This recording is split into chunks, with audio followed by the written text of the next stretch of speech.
네, 오늘은 하나님은 왜 사람을 만드시고 왜 우리를 구원하셨을까요? 라는 제목으로 특강 9번째 시간을 갖도록 하겠습니다. 제가 오늘 제목 따라 질문을 하면 믿는 분들은 거의 망설임 없이 이렇게 대답을 할 것입니다. 하나님께 영광을 돌리게 하기 위함입니다. 혹은 하나님을 찬양하게 하기 위함입니다. 혹은 하나님께 예배하도록 하기 위함입니다. 이렇게 대답을 할 것입니다. 다 맞는 말씀입니다. 이런 이유로 하나님은 사람을 만드셨던 것이고 그리스도를 통하여 우리를 구원하신 것입니다. 그렇다면 오늘 특강은 더 이상 할 것이 없을 것 같습니다. 답이 다 나와 있으니까 말입니다. 그러나 제가 이런 것을 다 알면서도 오늘 특강을 하는 데는 다 이유가 있습니다. 그것은 하나님께 영광을 돌리기 위해서라고 하는데 구체적으로 하나님께 영광을 돌리는 것이 어떻게 하는 것이냐, 이것을 말씀드리려고 하는 것입니다. 이것을 분명하게 알고 있지 않으면 온전히 하나님께 영광을 돌리는 삶을 살 수 없을 것이기 때문에 그렇습니다. 그러므로 마땅히 하나님께 영광을 돌리며 살아가야 되는 우리들에게 오늘 강의가 얼마나 중요한 강의인지 모릅니다. 귀를 쫑긋 세우고 잘 들어주시길 바랍니다. 많은 성도님들은 하나님께 영광을 돌린다 하면 무엇인가 어떤 신앙 행위들을 떠올립니다. 예를 들어서 무슨 일이 있더라도 주일 빼먹지 않고 지키기, 무슨 일이 있더라도 아침 저녁으로 기도하기, 어려운 이웃 도와주기 등을 생각하고 있다, 이 말입니다. 물론 이런 것들이 하나님께 영광 돌리는 삶을 살 때 삶 속에서 자연스럽게 나타나는 열매인 것은 맞지만, 그러나 이런 행위들 자체가 하나님께 영광 돌린다고 하는 것의 본질은 아닌 것입니다. 그렇다면 구체적으로 하나님께 영광을 돌린다는 것이란 무엇일까요? 정말 이제부터 중요합니다. 잘 들어보세요. 창세기 1장 26절 말씀을 보겠습니다. 제가 한번 읽겠습니다. 하나님이 이르시되 우리의 형상을 따라 우리의 모양대로 우리가 사람을 만들고 그들로 바다의 물고기와 하늘의 새와 가축과 온 땅과 땅에 기는 모든 것을 다스리게 하자 하시고 이렇게 말씀하셨습니다. 이것은 성부, 성자, 성령 하나님께서 사람을 어떻게 만들 것인지 교재 가운데 정하고 있는 내용인데요. 사람을 어떻게 만드시겠다고 하셨습니까? 우리의 형상을 따라 우리의 모양대로라고 하셨습니다. 그렇다면 우리의 형상 따라 우리의 모양대로라는 말은 무슨 말일까요? 형상 모양, 이것은 물리적으로 우리가 눈으로 볼 수 있고 손으로 만질 수 있는 어떤 형상 모양은 물론 아닙니다. 왜냐하면 하나님은 영이시기 때문에 그렇죠. 이것은 하나님의 성품, 속성을 말하는 것입니다. 그래서 하나님의 형상 따라 하나님의 모양으로 사람을 만드셨다고 하는 것은 사람이 하나님을 알고 교제할 수 있는 영적이고 인격적인 존재로 만드셨다는 것입니다. 그래서 우리는 이 말씀을 통해서 하나님이 사람을 창조하신 궁극적인 이유가 우리와 교제하시기 위함이었다는 것을 발견하게 되는데요. 그럼 왜 하나님은 하나님의 형상 따라 사람을 만들고 교제하기를 원하셨을까요? 성부, 성자, 성령 하나님께서 함께 하시는 그 사랑의 교제 속에 참여하게 하기 위해서라고 하신 것입니다. 우리들이 모여서 교제하는 가운데 하나님의 사랑을 경험하면 어떠한 마음이 듭니까? 더 많은 사람들이 이 교제 속에 함께해서 우리가 경험하고 있는 이 하나님의 사랑을 받아들였으면 하는 마음이 생기죠. 요한일서 1장 3절을 보면 사도 요한도 그런 마음이었음을 알 수 있습니다. 우리가 보고 들은 바를 너희에게도 전함은 너희로 우리와 사귐 있게 하려 함이니 우리의 사귐은 아버지와 그의 아들 예수 그리스도와 더불어 누림이라, 이렇게 말씀하고 있습니다. 이 말씀은 사도 요한이 사도들과 교제 가운데서 하나님의 사랑을 경험하고 누리는 것이 너무나 좋아서 요한에서 순자들에게 이 사랑의 교제 가운데 초청하기 위해서 이 서신서를 쓴 것이라고 말씀하고 있는 것입니다. 이와 같이 성부, 성자, 성령 하나님은 그 교제 속에 있는 하나님의 사랑을 우리와 교제 속에서 부어주시려고 하나님의 형상 따라 사람을 만드신 것이라 이 말입니다. 그러니까 사람이 하나님과 교제 가운데 있는 것이 곧 하나님께서 사람을 만드신 목적이요, 인간 편에서는 그것이 하나님께 영광 돌리는 것이 되는 것입니다. 그리고 그 교제 속에서 경험한 하나님의 사랑에 강건되어 무엇을 하는 것 또한 하나님의 영광을 위한 것이 되는 것이고요. 그래서 우리가 알아야 할 것은 하나님께 영광을 돌리겠다고 하면서 내가 내 임의로 내 힘과 정성을 다해서 무엇을 하려고 하는 것은 안 되는 것입니다. 요거 조심해야 돼요. 말씀 없는 열심, 말씀 없는 특심 안 됩니다. 따지고 보면 바리새인도 말씀 없는 열심이었어요. 특심이었다고요. 하나님께 영광을 돌리려면 오히려 그런 나의 힘을 다 빼야 되는 것입니다. 다 빼야 돼요. 그리고는 하나님의 음성을 듣고 그 음성에 아멘 하면 되는 것입니다. 아멘. 그게 교제하는 거예요. 하나님의 음성 듣고 거기에서 아멘. 이게 하나님과 교제하는 거예요. 교제하기 너무 쉽지요? 하나님께 영광 돌리기 너무 쉽죠? 뭐 제가 말하는 게 아닙니다. 고린도 후서 1장 20절 말씀입니다. 하나님의 약속은 얼마든지 그리스도 안에서 예가 되니 그런즉 그런 말미암아 우리가 아멘하여 하나님께 영광을 돌리게 되느니라. 아멘. 그러니까 하나님께 영광을 돌리는 삶이란 어려운 것이 아닙니다. 너무나 쉬운 것입니다. 우리가 할 것이란 하나님의 음성을 듣는 것이고 그 들은 음성에 그저 아멘하며 그 음성을 따라가면 되는 것이니까 말입니다. 어미 손에 이끌려 가는 아이가 힘든 게 뭐가 있습니까? 어미 손에 이끌려 가는데 힘든 거 없습니다. 하나님께서 주신 말씀을 듣고 아멘 하면서 그 말씀을 따라가면 되는 거예요. 그런데 하나님께 지음받은 첫사람은 어떻게 했습니까? 마귀의 미혹을 받자 미혹을 따라서 범죄했어요. 하나님 말씀에 아멘하지 않았다 이 말입니다. 하나님 말씀에 아멘하지 않는 게 죄예요. 아담은 범죄하기 전까지는 선악을 알게 하는 나무의 실과를 먹지 말라고 하신 하나님 말씀에 순종함으로 하나님과 교제 가운데 있었는데, 그래서 하나님의 사랑 안에서 그 영혼이 주님의 기쁨과 즐거움으로 가득 찼었는데, 안타깝게도 아담은 마귀의 미혹을 받고 임의로 불순종의 길을 택했던 것입니다. 그 결과 아담은 에덴 동산에서 추방되게 되었고 저주받은 땅에서 수고하고 땀 흘리는 삶을 살다가 결국 흙으로 돌아가는 운명이 된 것입니다. 창세기 3장 17절부터 19절까지 말씀인데요. 이 구절은 아담뿐만 아니라 불신자들에게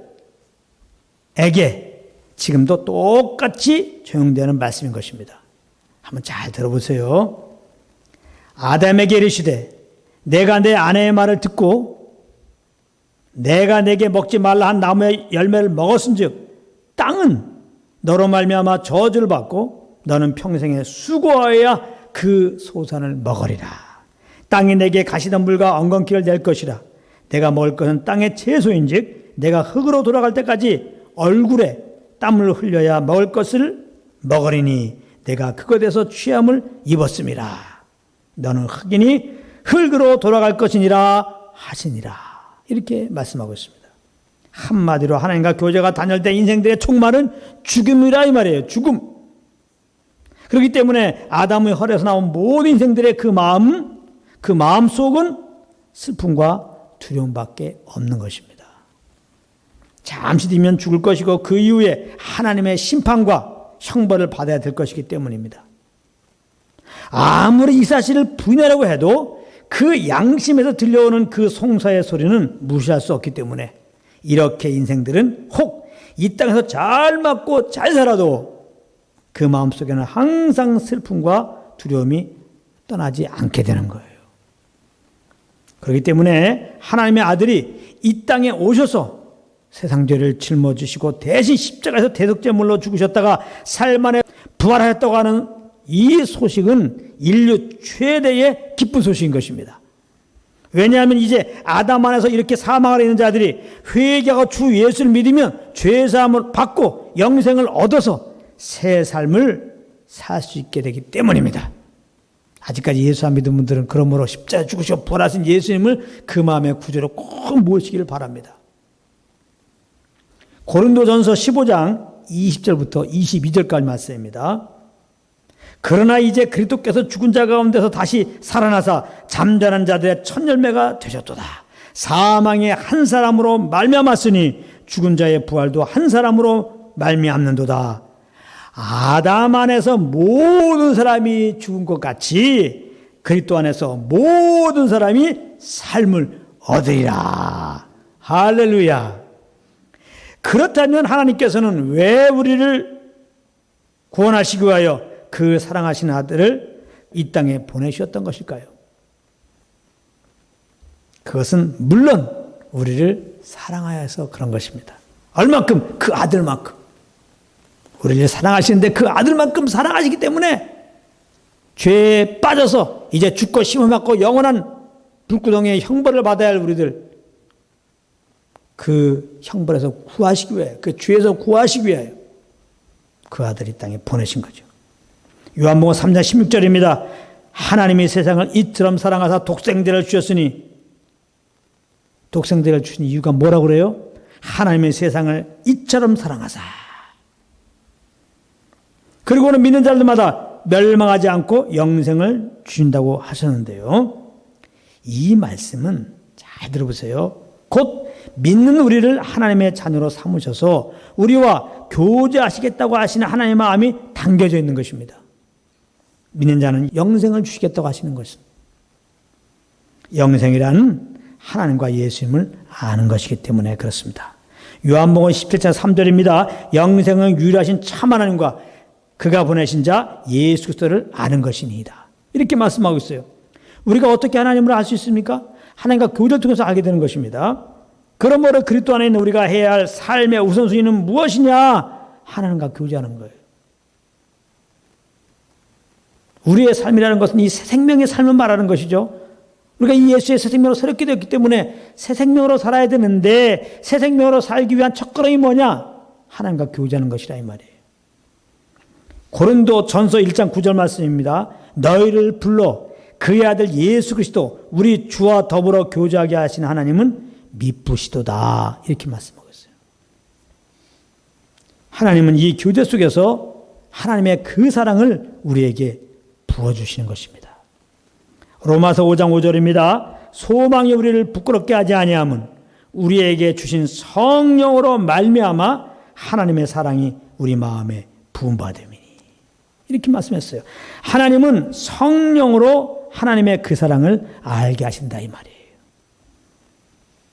그러니까 성령님이 우리 안에 오신 이유는 하나님의 사랑을 알게 하시려고 오신 거예요. 그러니까 우리가 하나님의 사랑을 알려면, 하나님의 사랑을 경험하려면, 맛보려면 우리 안에 계신 성령 음성의 귀를 기울여야 되는 것이죠. 에베소서 6장 18절입니다. 모든 기도와 간구를 하되 항상 성령 안에서 기도하고 이를 위하여 깨어 구하기를 항상 힘쓰며 여러 성도를 위하여 구하라. 이렇게 말씀하고 있습니다. 여기 성령 안에서 기도하라 그랬어요. 성령 안에서 기도하는 첫걸음은 뭐냐? 성령의 음성에 귀를 기울이는 거예요.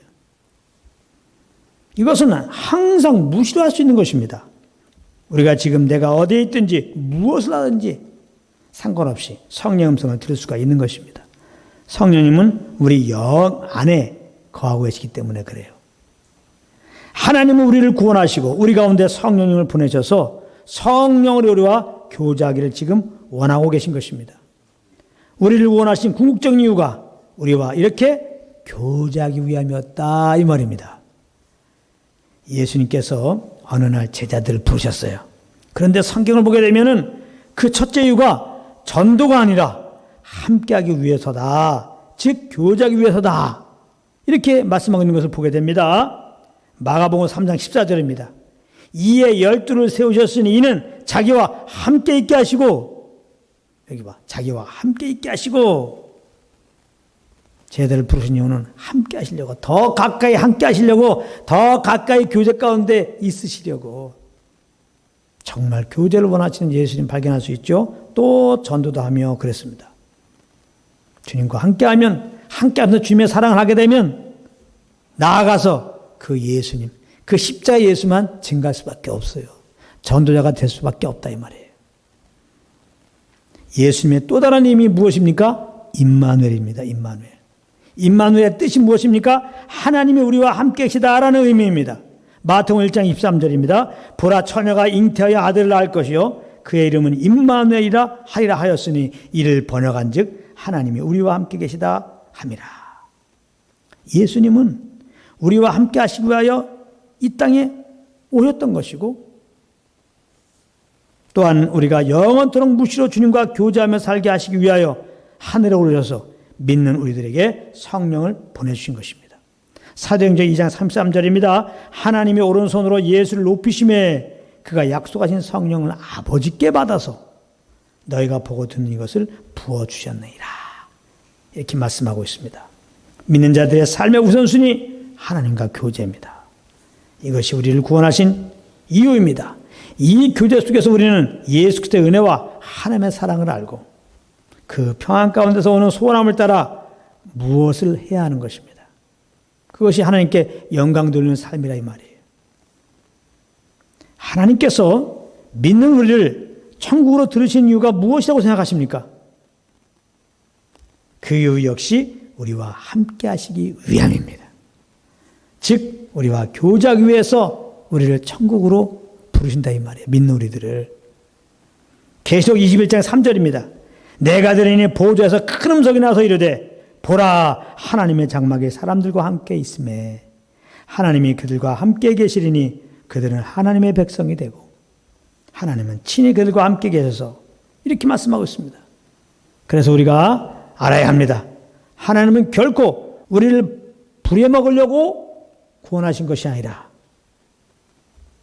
우리를 너무나 사랑하여서 우리와 함께 하시려고 교제하시려고 그 교제를 통해서 그 사랑을 부어주시려고 그 사랑 안에 거하게 하시려고 그 평안 안에 거하게 하시려고 하나님은 사람을 만드셨던 것이고 주에서 구원하여 주신 것이라 이 말입니다. 얼마나 하나님이 우리와 교제하기를 원하시느냐. 하나님은 300년 동안 에녹과 교제하시다가 그냥 하늘로 데려가셨습니다. 에녹을. 에녹 일로 와 일로 와. 그냥 일로 와. 천국으로 올라와. 에녹은 죽음을 보지 않았습니다. 그리고 하늘에 올라간 자예요. 하나님 데려가셨어요. 이것은 무엇을 말합니까? 그만큼 하나님은 우리와 교제하기를 원한다는 말이에요. 에녹과 교제하다 보니까 너무나 좋은 거야 그냥. 그래서 하늘에 올라오라고 하신 거니까요. 아주 그냥 가까이서 실컷 교제하자. 우리가 교제하기 원하시는 아버지의 마음을 알려주기 위해서 에녹을 등장시킨 거죠.